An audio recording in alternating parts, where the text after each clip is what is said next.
In today's video, Chicago, a city on the brink. As tear gas flows, arrests pile up, and protesters continue to clash with ICE throughout the city. Led by a mayor who continues to stand by as Chicago crumbles before our eyes, we've got reactions from the people, the politicians, and the raw conversation happening online, so stay tuned. All right, guys, the city of Chicago has erupted over the past few days as protesters and ICE agents collided at a Broadview ICE facility about 12 miles outside of the city of Chicago. And so let's go ahead and jump into this first video as tensions continue to grow as demonstrators sought to block federal agents from entering and exiting the facility and the end result of those actions. Let's check it out. Federal agents fired pepper spray balls and deployed tear gas on a crowd of protesters as tensions flared at the Broadview ICE Processing Center. Casey Coronis breaks down what happened at that facility. There were clashes throughout the day yesterday and into the night as anti-ICE demonstrators gathered outside of the processing facility in Broadview. It was when those protesters went onto the property that tensions escalated. Take a listen.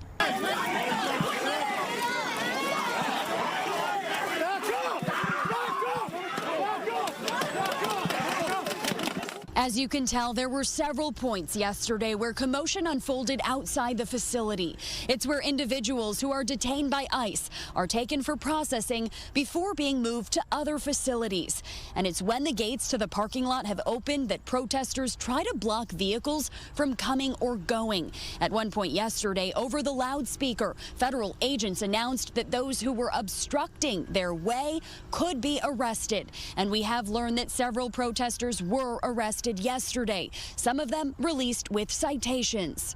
Earlier yesterday afternoon, ICE agents were on the roof when a woman approached the fence along with a few other protesters and started yelling at those agents. Agents shot the demonstrators with pepper balls, which contain the same chemicals as pepper spray.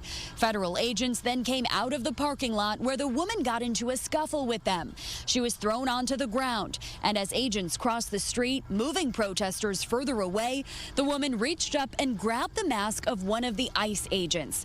That's when another one put her in a headlock, and as you can see, she flashes a peace sign. She was handcuffed and detained. There were also a couple of points yesterday where tear gas was deployed on the crowd, forcing people to scatter. When the wind takes that, you can really feel it in your nose, your eyes, and your throat. Reporting in Broadview, Casey Coronis, Fox 32, Chicago. Senator Dick Durbin weighing in on the confrontation, posting on X, "I am monitoring the situation at the ICE Broadview Processing Center and will continue to receive updates from local leaders." He also added, "I stand with those exercising their right to engage in peaceful protest." And Senator Tammy Duckworth posted this on social media. "With every passing day, Trump is unraveling the freedoms that define American democracy. We will not be silenced." All right, guys, so we got to talk about the city of Chicago. It's the stage once again as tensions have reached a new boiling point, some people believe, as ICE launched what they call Operation Midway Blitz, which was 2 weeks of raids that led to nearly 550 arrests. And of course, that drew a crowd of protesters outside of the Broadview ICE Processing Center. Now, here's where things get interesting. You had a group of demonstrators trying to obstruct ICE from transporting detainees in and out the facility. When federal agents moved them aside, those same activists claimed that their free speech were being violated. It was an injustice. In other words, they wanted to block the vehicles, weren't allowed to block the vehicles, and are now framing it as a First Amendment issue. And so this next clip is from a couple protesters interviewing on the ground. And we're going to start with an elected official, an alderman, who admits on camera to blocking federal agents from doing their job. Let's check this out. We talked to 40th Ward Alderman Andre Vasquez. He was right up front when that gas was deployed. We were kind of on the front line of it as a vehicle was coming, and so we were looking to block the vehicle. It still kept driving, almost ran over someone, and at that point we started seeing the pellets. So it was tear gas, it was pepper spray, a little mix of both. So you could feel it even under the mask and start coughing and like start, spitting out and get everything. So you had a mask on at the time? Yeah, so even through the mask you can feel it. Like right now I can still feel a little burn in the eyes, back of the neck, just because of the chemicals themselves. And then just, I was able to walk, clear my head a little bit, then grab water. One, to take care of myself, but then make sure other people were okay. At least one person was seen lying on the ground. Here's what she told us just over an hour later. Even though I did get hit pretty bad, and it was pretty overwhelming and very scary, it's nothing compared to what happened in there. It's nothing compared to what's going on in there. They took someone this morning, and that's why I'm here. It's because they're taking people in there, and we have no idea what's happening. Yeah, so the first time that we were accosted, they took a protester inside, and then we have been waiting here to get them out. We saw them come out in chains, were put in a van, and all of us joined arms and did not let the van pass. So ICE came in and tried to drive the car through us. They almost ran someone over. We did not move, we stood strong, and that's when they brought out the pepper balls, that's when they brought out the tear gas. I got shot in the leg like 6 times, but that's nothing compared to what some other people experienced. We all got tear gassed. There are canisters on the ground. I was talking to people who covered, Ferguson, that covered like all of these different protests that have had so much, excessive use of force, and they were like, I've never seen anything like this. And they took another person in. There was another peaceful protester that was dragged inside. So there are now 2 protesters who are inside, or one that's in there, one that's in a van going God knows where. And one that was just put in the van. That was the van that you all were surrounding, that you all were not allowing out, and that's when things really started to get tense. That was the protester from around 6:30 this morning that was put inside that, correct? Yes. Okay. And this is the first time a protester has ever been taken in this facility. We have no weapons. We have signs and chants and songs, and they are treating us like it's a war zone. Okay. And then there was this scene, a van returning to the gate with a flat tire caused by a protester. All right, guys, so you've seen the footage, and the question that has to be asked is, why do these people, even the city aldermen, why do they believe that they have the right to be able to try and block federal vehicles from moving in and out freely? What did they think would happen? They are there to do a job, and they are going to do it. As she said, they have nothing but signs and songs. And so do you think that really was going to stop them from doing what they were tasked to do? And so once I start clearing the way, suddenly now the story's flipped, and now it's all about how their rights are being violated. There's nothing about your right to protest that also gives you that same right to stop law enforcement from doing their job. Actions have consequences, and in this case, the consequence was being removed. Have you ever had a moment that changed your life? One accident, one employer who doesn't care, one hospital bill you couldn't pay. That's how quick life can change. And when it does, you realize something fast. The big companies, the insurance giants, they don't care about you. They've got teams of lawyers whose only job is to protect their bottom line. But who's protecting you? There's a reason why it feels like traffic always jams when you're running late. Just like there's a reason Morgan & Morgan is America's largest injury law firm. For over 35 years, Morgan & Morgan has fought for the people, not the powerful. With 1,000 plus attorneys and more than 100 offices nationwide, they've recovered over $25 billion for more than 500,000 clients just like you. Whether you're a 41-year-old family man in Florida, struck by a driver who ran a red light, Morgan & Morgan secured a $9.3 million verdict. Or a father and Little League coach who suffered lasting injuries in a car crash, Morgan & Morgan secured a $6.1 million verdict. When you hire them, it's like hiring a legal army that has your back. Starting a claim is simple. You can get started right now from your phone. No hassle. You can click the link in the description or scan the QR code on the screen to see if you have a claim. Their fee is free unless they win. Because when life changes in an instant, you deserve a law firm that's ready to fight for you. This situation is certainly a defining issue in the city of Chicago, which has led to some politicians using it as a platform to ask for contributions to their campaign, as well as get their face and voice out there even more.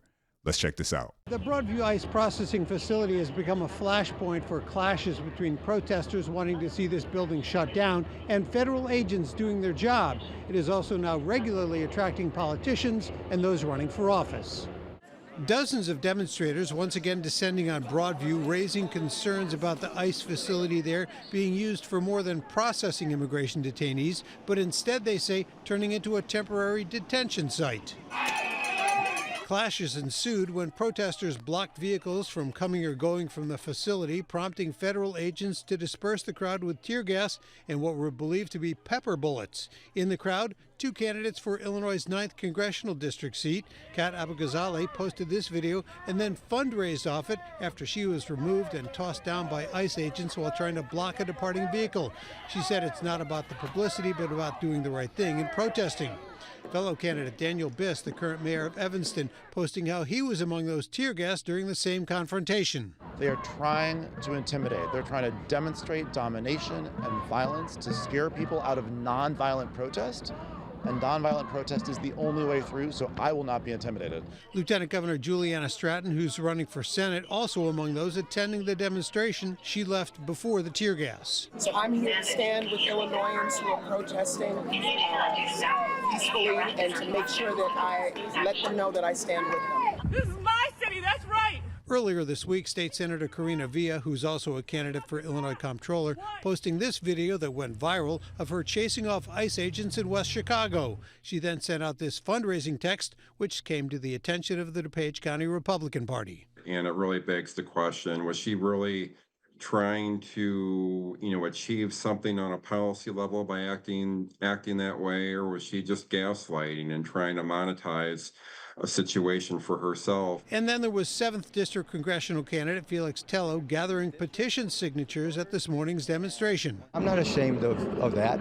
It's part of the political process, right? As long as this immigration operation remains a concern to voters, it will remain a concern to those running for office. How they use it will eventually be evaluated at the ballot box. All right, so with everything continuing to unravel in the city of Chicago and the mayor, Brandon Johnson, still wallowing in the worst job approval rating in the country, that hasn't stopped him from still spewing the same rhetoric when it comes to the National Guard, when it comes to federal agents, when it comes to anything that would actually help his city, including how he feels about law enforcement. And so things aren't really looking up for the mayor after his latest comments.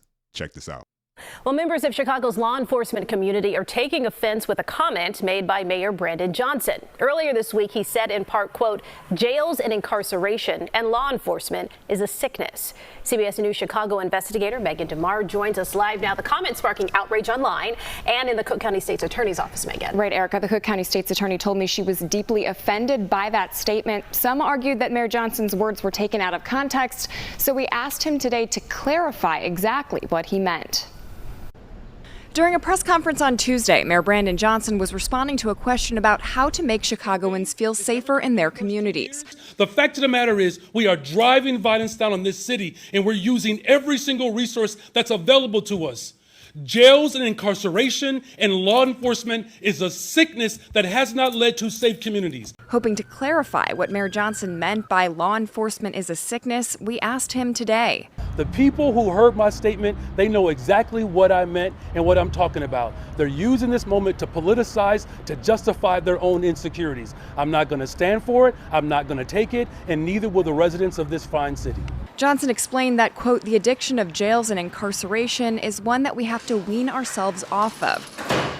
This time leaving out a reference to law enforcement specifically. When you just responded, though, you didn't loop in law enforcement this time. So did you not intend to use the I said that law enforcement, here's what I've said, though.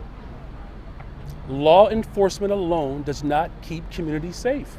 Law enforcement agrees with me on that. Even if we give him the benefit of the doubt, characterizing the law enforcement as the sickness rather than the actual criminals is a big problem. It doesn't matter how many job programs you create. If you don't remove the criminals who are assaulting, robbing, and tearing down their communities by getting them off the streets, then you'll never get breathing room in order to actually rebuild the city. Sure, opportunities and jobs can help in the long run. Nobody's arguing that, but those things only matter in an environment that's safe for businesses to survive in the first place. When you have storefronts deciding to shut down and major retailers like Walmart deciding that they can't operate there anymore, question isn't about jobs or policing mattering more.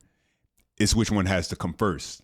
And without basic safety, the rest doesn't stand a chance. And so one thing that many people of the city of Chicago believe Mayor Johnson is incapable of is actually solving the problems that plague the city of Chicago. But he is very good at distracting the people of Chicago with things like this. Hereby proclaim September 20th, 2025, Mr. Donald Trump, I want you to hear this loud and clear. September 20th. Ramon Ayala there in the greatest freaking city in the world, the city of Chicago.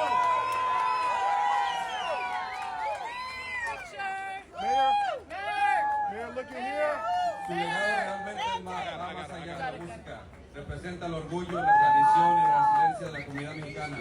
Y ahora me enorgullece presentarle una placa conmemorativa que reconoce su carrera, sus contribuciones imborrables a la música y su impacto duradero en Chicago y en la comunidad mexicana. Mayor, look at here. Look at here. Look at here. Ladies and gentlemen, sisters and brothers, city of Chicago and around the world, I present to you the king of the accordion, Mr. Ramon Ayala. Señoras y señores, el rey del acordeón, don Ramon. And so for Mayor Johnson, instead of simply celebrating Ramon Ayala, a man whose musical career spans over 6 decades of contributions to the Latin community, he used that moment to politicize and attack the president. And so that's Johnson's position. And when you have one of the lowest approval ratings in the country, Chicago is more than split when it comes to this conversation. And that same division is showing up on social media too. Here's what people are saying. Dee Watson writes, however, Fox doesn't believe that inciting violence against the homeless or applauding ICE agents who throw females to the ground is an issue when it involves their own talk show hosts. CM Allen writes, people still don't get it. This is not the Biden administration anymore. This is the Trump administration with a clear-cut policy of FAFO. Mel T2 writes, the way he's talking right now is to show off the chain. It's unbelievable, but you guys voted him in. Remember this, you guys voted him. And that governor, you are at fault. Take back your city and take back your state. Speaking about Mayor Brandon Johnson and the governor of Illinois. Mimi9306 writes, I'm happy to see politicians going against ICE agents. I can't stand Republicans because why do you feel comfortable with people being kidnapped, including American citizens? They use national identity as a weapon to persecute people they disagree with. And that shows how much they hate this country. Razat Lab 100 writes, how is it possible that this mayor is worse than the one before? Randy 49er writes, he's reaching for the affordable housing issue always. I'd be all for affordable housing if those who were given free housing were willing to abide by rules and laws, as well as be willing to work to help pay for that affordable housing. The mayor wants a free handout, though. He wants people to be given free stuff without any strings attached. Now, Foley says, as a legal immigrant, I am so proud of what ICE is doing. Go ICE, go. These companies should go out of business, hire Americans, increase the minimum pay. Dango 0336 writes, those protesting aren't there for free, and that constitutes obstruction of law enforcement.